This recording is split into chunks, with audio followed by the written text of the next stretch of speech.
pack a bag and I'd leave and I'd go to my brother's, I'd go to our Keith's house and I'd say, Keith, you're never going to guess what's happened. I found these emails and God knows what she's been doing since then, but she's been sleeping with her boss 7 years ago. Welcome to The Smoking Area, where we deep dive into life's highs and lows. I'm Benji, your host, ready to bring you candid conversations, a listening ear, and a splash of late night excitement. Get ready to explore unfiltered discussions. Let's step into The Smoking Area. My wife cheated on me in the beginning of our relationship. And after a kid and getting married, I've only just found out by going through her old email account by accident. She slept with her boss multiple times and she didn't tell me until I found out 7 years later. I feel tricked because if I'd have known this information when it happened, I would not be here today. But she's changed over time and she really isn't the person she once was. But I can't stop feeling hurt. I'm quite lost here. Has anybody ever come back from this situation, or are we doomed if I try? I don't want to just up and leave because I've got a family now and I do really care and I love our son, but I feel like I'm stuck and I feel like the last 7 years have been a lie and I should have been given the option to decide what I wanted to do. Wow. Hell. So for me, I think when listening to that, there's a lot of things in there that sort of already for me answer the question. The fact that he said that she's changed already and the fact that this happened in the past and since the situation, things have developed and they've built a family and stuff like that, suggests to me that the lady in question was like, I don't want to do this. I'm messing something up. I've made a mistake. I need to go back to the person that I love and create a life and a future with them.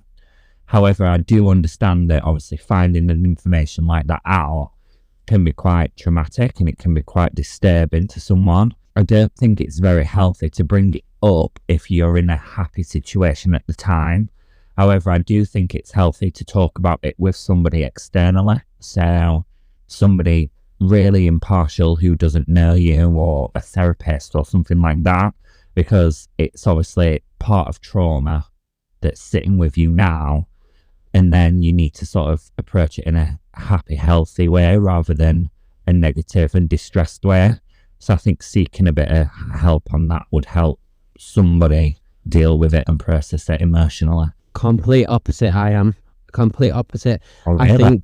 I think that so if it's me and I found these emails, I don't afford anybody the respect to go away and process it healthily because I don't want to rock the boat.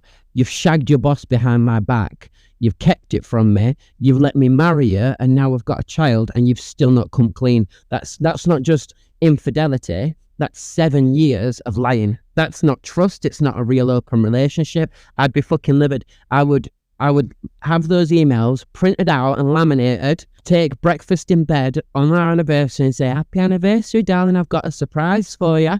Breakfast in bed with a little side dish. And I'd let her sit and look and think, fuck, these are the emails, and I would walk out and I would leave and I would let her think about what she's done.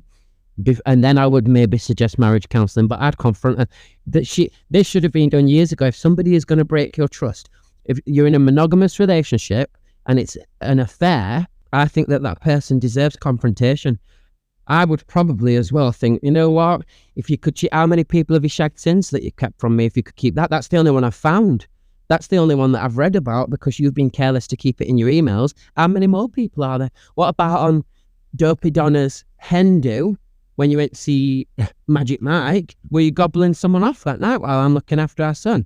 You and Dopey Donna doing the downward dog and getting balls deep assault front Magic Mike boys in Blackpool Hotel. Do you know what I mean? It's absolutely disgusting. I would honestly, I'd be dramatic about it. And I'd pack a bag and I'd leave and I'd go to my brother's, I'd go to our Keith's house and I'd say, Keith, you're never going to guess what's happened. I found these emails and God knows what she's been doing since then, but she's been sleeping with her boss 7 years ago.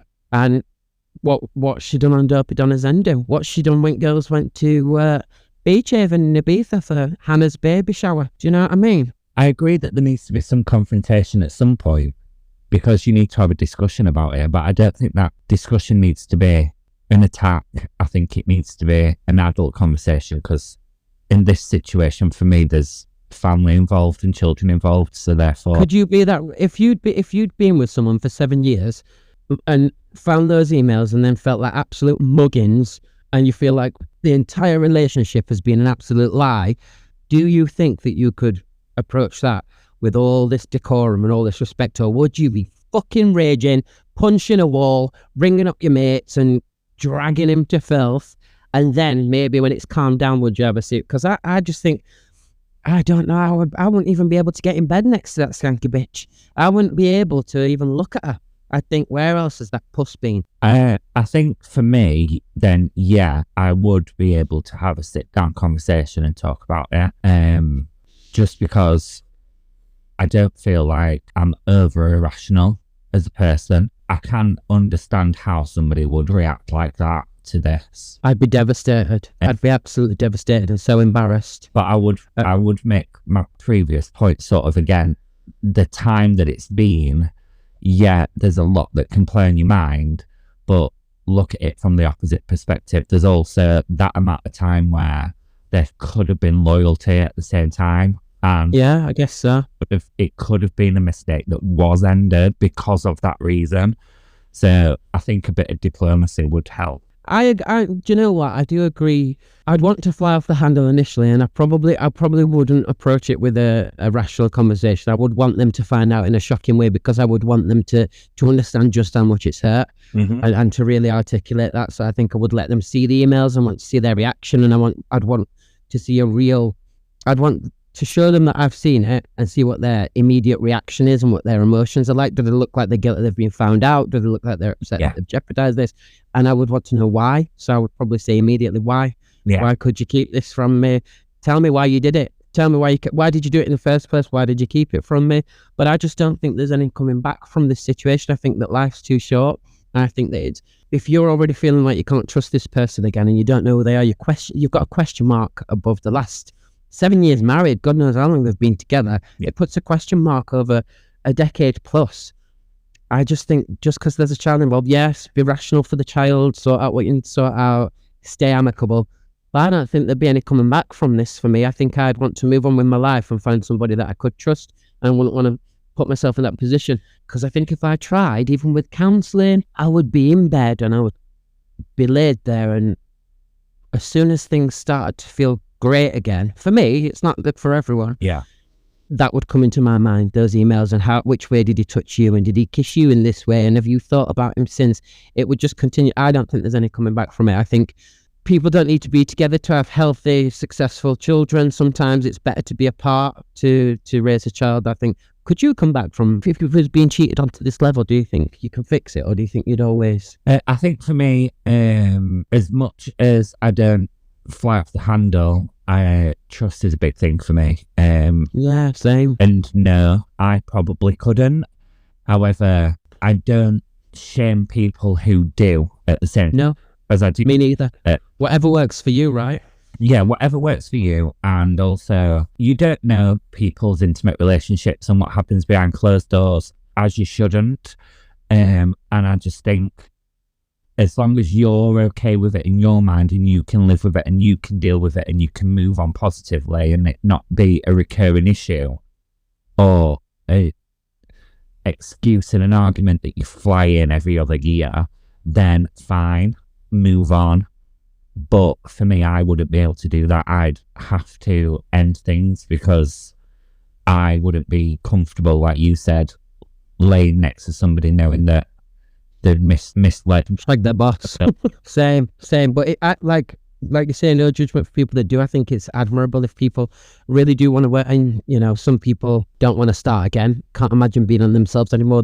For me, that wouldn't be an issue, but not everyone's like that. So It might be too much of a gamble. What if you're never going to meet somebody? I do still really love this person. But I think if you're going to approach this, you need to get, like you said, you need to get the counselling. I wouldn't do it by myself. I wouldn't touch someone impartial. I'd confront this, but then I'd say, look, I want to get to the bottom of why you did it and why you've kept it a secret, but I need you to come to some marriage counselling or come and see a therapist with me, because I want to be with you and I love you and we've got a son, But for me to do that, if I'm going to forgive you, I need to process it and really forgive you, because I don't want to resent you. I don't want to bring it up in the future. Exactly. Because you can get into that vicious cycle of, as soon as something else goes too far, then you start digging up things and throwing them at each other, and that's really not a healthy place to be. Agreed. That's a bit heavy. It's a bit too heavy for my liking, actually. I'm going to go back and think about that Greek boy that was sniffing in the supermarket. I made that like a whiskey sour a bit too early, that one, weren't it? It were, yeah. That were like Jaeger bombs when you've gone for a Prosecco. a quick secchi after work with gals. Come on, let's just pop into Weatherspoons and have a secchi. And then one of silly bitches, Dopey Donna, comes back with a tray of Jaeger bombs at 5:05. You don't end up having any tea. You're absolutely blind drunk on floor. Rocking home at 8:15 with a kebab. 8:15, I wish. 8:15 in the morning, I'd be rocking onto the office. Same clothes, kebab, and Donna meat all down my chin. And Quiff just a bit sidetracked. Quite hanging outside of my head. Siggy Ben's in my finest Shein dress. Shein. Way. Gorge. On that note, thank you very much, James, for joining me for the dilemmas. I'll see you again very soon, love. Ciao, darling. Bye. Thank you once again for joining us in the smoking area, your safe space on a night out. Don't forget to follow us on Instagram, YouTube, TikTok, and Twitter, where you can take part in polls, add to the conversation, and you too could ask us a dilemma. Love you, bye!